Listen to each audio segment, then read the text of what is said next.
Bonjour à tous et bienvenue sur la chaîne Entre Brushing et Cuisine. Oui, je sais, je suis habillée, coiffée et maquillée de la même façon que pour la précédente vidéo des soupes. C'est normal, je fais dans le même lancé.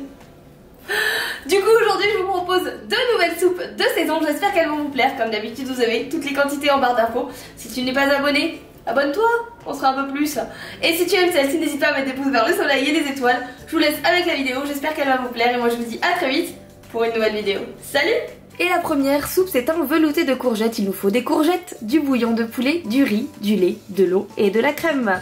Je mets dans mon faitout mes courgettes que j'ai coupées très grossièrement et je vais les recouvrir avec moitié d'eau, moitié de lait pour amener un peu d'onctuosité à ce velouté.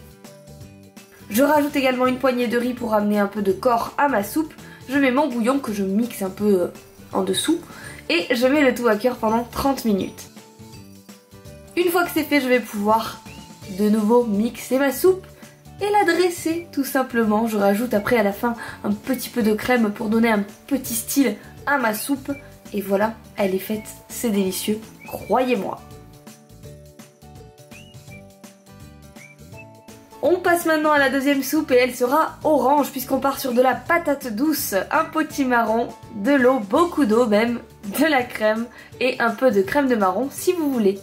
Je commence par préparer mon potimarron, donc je vais enlever toutes les graines qu'il y a à l'intérieur et je vais le couper très grossièrement pour faciliter après son épluchage. Oui, je sais, on n'est pas obligé, mais moi je n'aime pas avoir un truc granuleux dans ma soupe. Je l'ai coupé grossièrement et je le mets dans mon faitout. Je rajoute également mes patates douces que j'ai coupées et épluchées et je recouvre le tout d'eau. Je mets à cuire pendant 45 minutes, 1 heure. J'ai laissé un petit peu refroidir ma préparation et je vais la mettre dans mon blender.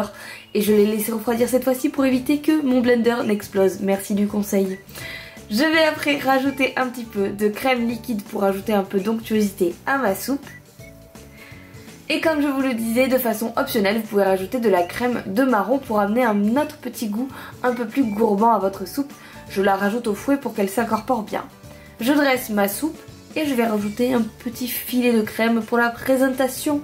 Et voilà, ma soupe est prête. C'est ce que je mange en ce moment. Toi-même tu sais si tu me suis sur Snap. J'espère que la recette vous plaît. Régalez-vous.